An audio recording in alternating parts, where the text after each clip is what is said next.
और उन विद्यार्थियों से आज हम कुछ कहना भी चाहेंगे, उन तमाम विद्यार्थियों से जो लोग दिल्ली के सड़कों पे डटे हुए हैं कि अगर जब कभी भी आप निराश हो, नीरस हो, आपका हौसला डगमगाने लगे और आपको लगे कि नहीं कुछ नहीं हो सकता है, वापस घर लौट जाना चाहिए, तो एक बार जरूर अपने आप से पूछना कि क्या सोचकर इतने दिनों से आप दिल्ली की सड़कों पे प्रदर्शन कर रहे थे, क्या सोचकर आप दिल्ली की सरकार से अपना हक मांग रहे थे, क्या सोचकर आप केंद्र की सरकार को टारगेट कर रहे थे और उन्हें यह करार कर रहे थे कि वो गलत कर रहे हैं, वो हमारे साथ नाइंसाफी कर रहे हैं। जब एक पल के लिए भी आपका विचार डगमगाने लग जाए तो इन बातों को जरूर सुनना, मनीष की इन सवालों का जवाब दे देना, उसके बाद आप मैदान छोड़ देना, कोई कुछ नहीं बोलेगा। लेकिन मैदान छोड़ने से पहले ये सवाल के जवाब आपको अपने आप से पूछना चाहिए कि अगर हमें निराश नीरस होकर यहां से लौटना ही था तो हम क्या सोचकर आज तक डटे हुए थे।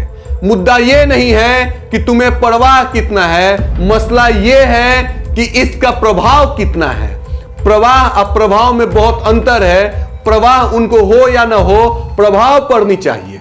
और हिंदुस्तान की जनता देख रही है, पूरा का पूरा हिंदुस्तान देख रहा है, लोग देख रहे हैं, मेन स्ट्रीम मीडिया भी मजबूर हो चला है आपकी खबर को उठाने के लिए। जिस तरीके से, जिस गर्मजोशी के साथ, जिस जोशीलेपन, जुझारू अंदाज के साथ इस खबर को उठाया जा रहा है, इस मुद्दे को उठाया जा रहा है, और जो आपका प्रदर्शन है दिल्ली की सड़कों पे, सड़क को भी नाज होता होगा कि इतिहास में याद किया जाएगा कि हम इस आंदोलन का अंश से।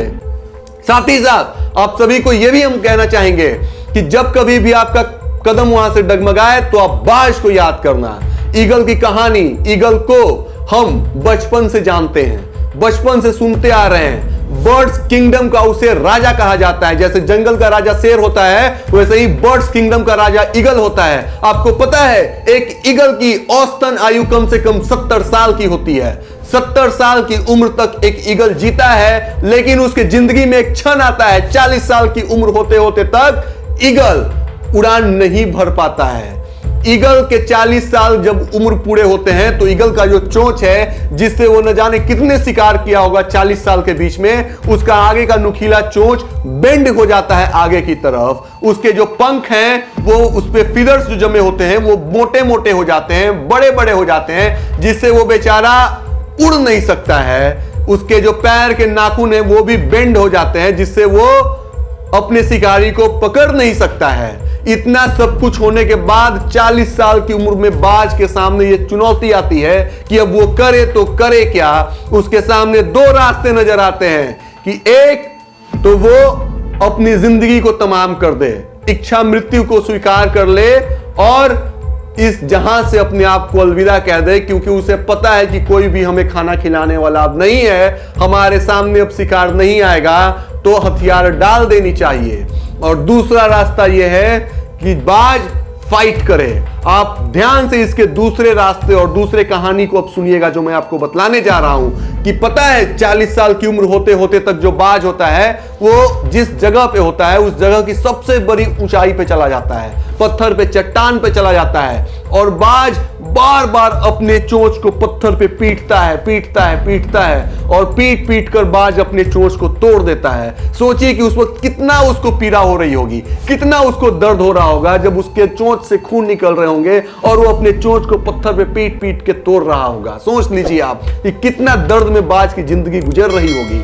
और इसके बाद जब उसके चोंच टूटते हैं तो फिर से नया चोंच का उदय होता है और उसका नुकीला चोंच फिर से उसे मिल जाता है। इसके बाद यही हाल बाज अपने पैरों के साथ करता है कि उसके बेंड पड़े हुए नाखून को भी वो पत्थर पे पटक पटक कर तोड़ देता है। जब नाखून उसके टूटते हैं तो कितना पीड़ा होता होगा। अगर हमारे उंगली का एक नाखून कोई नोच ले, कवाड़ ले, तो सोचिए कितना पीड़ा होता होगा।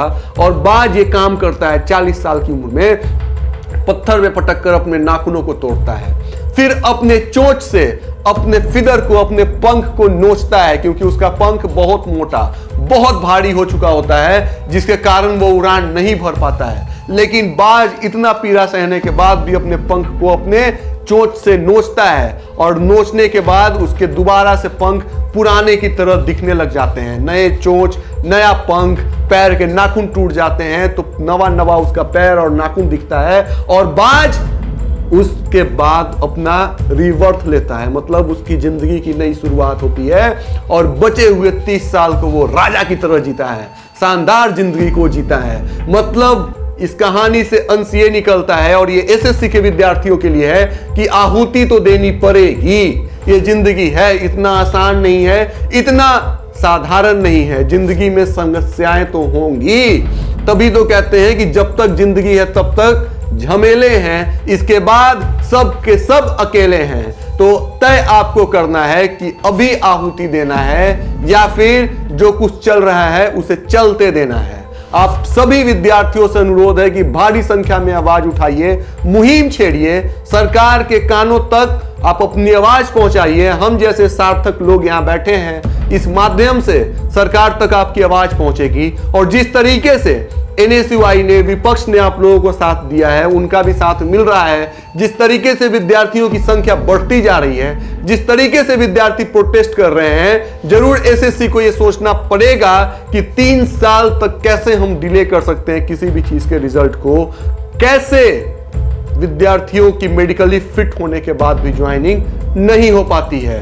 आप अपने जिंदगी के बाज हैं, आप अपने जिंदगी के ईगल हैं। तो ईगल की इस कहानी को याद रखिए और डटे रहिए, लड़ते रहिए तब तक आपको आपका हक न मिल जाए। आज की इस विशेष पेशकश बस इतना ही। देखते रहिए जॉब से टनल पे हमारी विशेष पेशकश रोजगार यात्रा को।